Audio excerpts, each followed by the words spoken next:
আসসালামু আলাইকুম। ষষ্ঠ থেকে দ্বাদশ শ্রেণীর শিক্ষার্থীরা তোমাদের জন্য উপবৃত্তির খুবই গুরুত্বপূর্ণ একটা নোটিশ নিয়ে হাজির হয়েছি। তো ভিডিওটা শুরু থেকে শেষ পর্যন্ত খুব মনোযোগ সহকারে দেখবা। তারপর থেকে তোমার যত ধরনের সমস্যা আছে উপবৃত্তি সংক্রান্ত সব সমস্যাগুলা কিন্তু এই একটা ভিডিওতে কিন্তু সমাধান হয়ে যাবে। তো তোমরা দেখতেই পাচ্ছ যে আসলে তোমাদের একটা নোটিশ প্রকাশ করেছে মাননীয় প্রধানমন্ত্রী শিক্ষা সহায়তা ট্রাস্ট সম্মানিত উপবৃত্তি কর্মসূচি প্রকাশ করেছে 22/9/2024 খ্রিস্টাব্দ তারিখ থেকে। সো এখানে কিন্তু অনেকগুলো বিষয় রয়েছে যে বিষয়ে সমস্যা রয়েছে কি করতে হবে।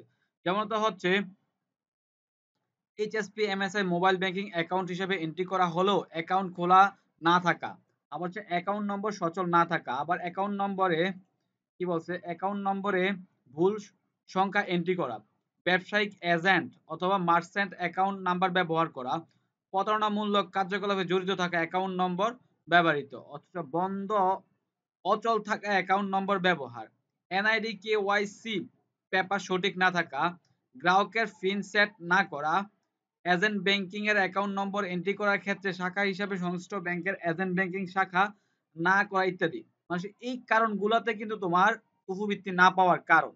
ঠিক আছে? আবার দেখো উপবৃত্তির অর্থ ব্রাউন্স ব্যাক বা রিটার্ন হওয়ার সম্ভাবনার কারণসমূহ। আসলে তোমার মানে যে টাকাটা মানে ফেরত গেছে বা তুমি কেন বাউন্স আছে টাকাটা প্রসেসিং এ আছে, এই কারণগুলো কিন্তু তোমার যে কোনো একটা কারণের ভিতরে কিন্তু রয়েছে। তো আমরা ভিডিওটা শুরু থেকে শেষ পর্যন্ত দেখবো এবং এই কারণগুলো কিভাবে সলভ করা যাবে সেই বিষয়টা নিয়ে কিন্তু আমরা কথা বলবো। তো আমরা দেখতে পাচ্ছি ক থেকে জ পর্যন্ত কিন্তু অনেকগুলো কারণ রয়েছে। তো তুমি না পাওয়ার এই কারণগুলোর ভিতরে তোমার কোনো না কোনো একটা কারণ রয়েছে, আর এটা কিভাবে সলভ করবা এবং টাকা পাবা সেই বিষয় নিয়ে কিন্তু আমরা কথা বলবো। চলো তাহলে আমরা দেখে নিই বিষয়। বিষয়টা দেখো, বিষয়টা আছে উপবৃত্তি উপবৃত্তি কার্যক্রম আওতায় ষষ্ঠ থেকে দ্বাদশ শ্রেণীর উপবৃত্তির তালিকাভুক্ত উপকারভোগী শিক্ষার্থীদের মধ্যে ব্রাউনসকৃত শিক্ষার্থীদের তথ্য এইচএসপি এমআইএস সংশোধন হালনাগাদ করণ। তার মানে হচ্ছে আমরা যারা কম্পিউটারে কাজ করি উপবৃত্তি সংক্রান্ত তারা কিন্তু খুব দ্রুত কিন্তু করতে পারবে। দেখো উপযুক্ত বিষয় জানানো যাচ্ছে যে 2023-24 অর্থবর্ষে ষষ্ঠ থেকে 2000 মানে দ্বাদশ শ্রেণীর উপবৃত্তি তালিকাভুক্ত শিক্ষার্থীদের মাঝে উপবৃত্তি অর্থ প্রেরণের ক্ষেত্রে কিছু শিক্ষার্থীর অ্যাকাউন্ট নম্বর ভুল সহ অন্যান্য তথ্যের অসঙ্গতির কারণে উপবৃত্তির অর্থ বাউন্স বা আনরিটার্ড হয়েছে। সে সকল শিক্ষার্থীর উপবৃত্তির অর্থ বাউন্স ব্যাক অথবা রিটার্ন হয়েছে তাদের অনুকূলে পুনরায় অর্থ প্রেরণের জন্য সংশ্লিষ্ট অ্যাকাউন্ট নম্বর প্রাসঙ্গিক তথ্য সংশোধন করা প্রয়োজন। তার মানে এই বিষয়গুলো তোমাকে সংশোধন করতেই হবে। তারপর কি লেখছে দেখো, উপরিক্ত কারণসমূহ যাতায়াতে শিক্ষার্থীদের অ্যাকাউন্ট নম্বর সংশ্লিষ্ট ভুল তথ্য শিক্ষা প্রতিষ্ঠানের কর্তৃক এইচএসপি এমএসআই সফটওয়্যার আগামী 14/10/2000 খ্রিস্ট তারিখ মাঝে আবশ্যিকভাবে নিম্নরূপ প্রক্রিয়া অনুসরণ করে তথ্য সংশোধন হালনাগাদ করতে হবে। তার মানে হচ্ছে তোমাদের কিন্তু আগামী কাল থেকে 14/10 তারিখ পর্যন্ত কিন্তু এর ভিতরে কিন্তু তথ্যগুলো আপডেট করতে হবে। উল্লেখ্য যে একই শিক্ষার্থী একাধিক পেমেন্ট চক্রে একাধিকবার বাউন্স থাকলে যে কোনো একটি পেমেন্ট চক্র সংশোধন হালনাগাদ করলে অন্য পেমেন্ট চক্র সংক্ষেপে সংশোধন হবে। একই শিক্ষার্থীর তথ্য একাধিক পেমেন্ট চক্রে একাধিকবার সংশোধন করার প্রয়োজন নেই। তার মানে হচ্ছে তোমার যদি পেমেন্ট চক্র একবার সংশোধন করো দ্বিতীয়বার কোনো সংশোধন করতে হবে না এবং বাউন্সকৃত টাকাগুলো হয়তোবা তোমরা পেয়ে যেতে পারো।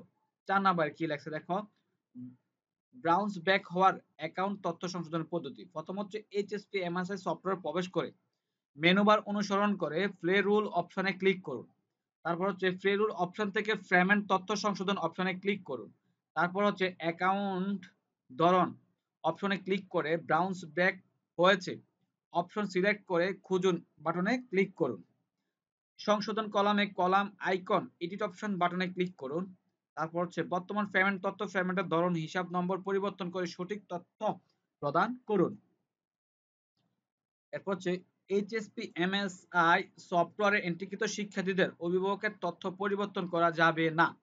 এন্ট্রিকৃত অভিভাবকের এনআইডি ব্যবহার করে খোলা বৈধ ও সচল mobile banking online bank account number প্রদান করতে হবে। তার মানে বিষয়টা হচ্ছে কি তোমার যে অভিভাবক রয়েছে ওনার কিন্তু পরিবর্তন করতে পারবে না, প্রয়োজনে ওনার এনআইডি কার্ড দিয়ে একটা সিম কিনে নাম্বার দিতে পারবা, ঠিক আছে, তবে ওনার পরিবর্তন করা যাবে না।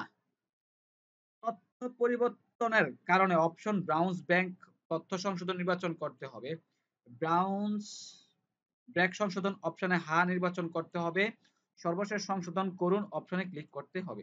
তো তোমরা মোটামুটি দেখতে পাচ্ছ যে আসলে অনেকগুলা সংশোধন করার পরে কিন্তু টাকাটা পাবে। এখন কি লাগছে দেখো, উল্লেখ্য যে একই অ্যাকাউন্ট নম্বর একাধিক শিক্ষার্থী উপবৃত্তি প্রাপ্তির ক্ষেত্রে ব্যবহার করা যাবে না। যেমন দেখা গেছে অনেকের ফ্যামিলিতে দুইজন পড়ে, দুজনের কিন্তু একই অ্যাকাউন্ট নাম্বার ব্যবহার করা যাবে না। তো আর কি লেখছে একটু বিস্তারিত দেখে নেই। বর্ণিত প্রেক্ষাপট বিবেচনায় সংশ্লিষ্ট শিক্ষা প্রতিষ্ঠান উপযুক্ত প্রক্রিয়া অনুসরণ করে ব্রাউন্স প্রেক্ষিত শিক্ষার্থীদের হিসাব নম্বরের ভুল তথ্য আগামী 14/10/2024 খ্রিস্টাব্দ তারিখের মধ্যে এইচএসপি এমএসআই সংশোধন হালনাগাদ করার জন্য অনুরোধ করা হলো। উল্লেখ্য যে নির্ধারিত সময়ের মধ্যে কার্যক্রম সম্পন্ন হলে ব্যর্থ হলে সংশ্লিষ্ট যে কোনো সমস্যা সংশ্লিষ্ট শিক্ষা প্রতিষ্ঠান প্রদানের দায়ী থাকবেন। এছাড়াও উপবৃত্তি সুবিধাভোগী কোনো শিক্ষার্থী এইচএসপি এমএসআই সফটওয়্যার ইতিপূর্বে এন্ট্রিকৃত অভিভাবকের তথ্য পরিবর্তনের প্রয়োজনীয়তা দেখা দিলে সংশ্লিষ্ট শিক্ষা প্রতিষ্ঠান প্রদান কর্তৃক উপজেলা মাধ্যমিক শিক্ষা কর্মকর্তার যাবতীয় তথ্যাদি শিক্ষার নাম, জন্ম নিবন্ধন নম্বর, শ্রেণী, নতুন অভিভাবকের নাম ও সম্পর্ক, জাতীয় পরিচয় নম্বর, জাতীয় জন্ম তারিখ, প্রদত্ত অভিভাবকের এনআইডি ব্যবহার করে খোলা বৈধ সচল mobile banking account number, online bank account number হলে ব্যাংক শাখার নাম সহ mishhp@pmd.gov.in আগামী 3/10/2024 খ্রিস্টাব্দ তারিখের মধ্যে আবেদন করতে হবে। সংশ্লিষ্ট উপজেলা থানা মাধ্যমিক শিক্ষা কর্মকর্তা তার আওতাধীন ক্রিমভুক্ত শিক্ষা প্রতিষ্ঠানের প্রধানগণকে উক্ত বিষয়টি অনতিবিলম্বে অভিহিতকরণ সংশোধন কার্যক্রম নিবিড়ভাবে মনিটরিং করবে। তো শিক্ষার্থীরা তোমরা কিন্তু একটা কাজ করতে পারো, তোমরা যারা টাকা পাও নাই, প্রয়োজন তোমাদের অ্যাকাউন্ট নাম্বার গুলা এবং এনআইডি কার্ডের তথ্য, পিতা মাতার নাম এবং ব্যাংক অ্যাকাউন্ট নাম্বার গুলা ভালো করে সংশোধন করে আপডেট করে দাও। কিছুদিন পরেই কিন্তু তোমরা পেয়ে যাবা। তো আমি আবারও বলি, যেমন অ্যাকাউন্ট নাম্বার সচল না থাকা, যে অ্যাকাউন্ট নাম্বার দিয়েছো এটা বন্ধ থাকতে পারে, অ্যাকাউন্ট এন্ট্রিকৃত ভুল তথ্য এন্ট্রি করা, যেমন তোমার যে অ্যাকাউন্ট নাম্বারটা দিয়েছো এটা ভুল হতে পারে, নাম্বারে ভুল হতে পারে। আবার যদি ব্যবসায়িক এজেন্ট বা মার্চেন্ট অ্যাকাউন্ট নাম্বার দিলে কিন্তু হবে না, অনেকে কিন্তু এই নাম্বারটা দিতে পারো। আবার প্রতারণামূলক কার্যকলাপে জড়িত থাকা অ্যাকাউন্ট নাম্বার ব্যবহার, যেমন এমনও অ্যাকাউন্ট নাম্বার রয়েছে যেটা দিয়ে বিভিন্ন ক্রাইমে জড়িত, এসব নাম্বারে কিন্তু টাকা আসবে না। আবার বন্ধ অথবা অচল থাকা অ্যাকাউন্ট নাম্বার, যেটা যে নাম্বার অ্যাকাউন্টটা বন্ধ হয়ে গেছে বা অচল, চলে না এসব নাম্বার দেওয়াটা। এনআইডি বা অনেকে সিম কিনছে, সিম কেনার পরে নগদ অ্যাকাউন্ট খুলছে কিন্তু কেওয়াইসি পেপারটা ফিল আপ করে নাই, তাদেরও কিন্তু টাকা আসবে না। গ্রাহকের পিন নাম্বার সেট না করে, দেখা গেছে ডায়াল করে কিন্তু অনেক নগদ অ্যাকাউন্ট খুলছে কিন্তু পিন সেট করে নাই, তার নাম্বারটাও কিন্তু টাকা আসবে না। সো আবার রয়েছে এজেন্ট ব্যাংকিং এর অ্যাকাউন্ট নম্বর এন্ট্রি করার ক্ষেত্রে শাখা হিসাবে সংশ্লিষ্ট ব্যাংক এজেন্ট ব্যাংকিং এর শাখা নির্বাচন না করা ইত্যাদি। তার মানে হচ্ছে অনেকে এজেন্ট ব্যাংকিং নাম্বার দিয়েছিল, ঠিক আছে, কিন্তু শাখা ব্যবহার করে না। তার মানে তোমরা সুন্দর করে এখন আপডেট করে দাও, আমি আশা করি পরবর্তীতে তোমরা টাকাগুলো পেয়ে যাবে। এরপরে যদি তোমাদের কোনো সমস্যা থাকে, না বুঝো, অবশ্যই কমেন্টস করবে, আমি উত্তর দিয়ে দেবো। শিক্ষার্থীরা ভালো থাকবে, আজকের জন্য খোদা হাফেজ।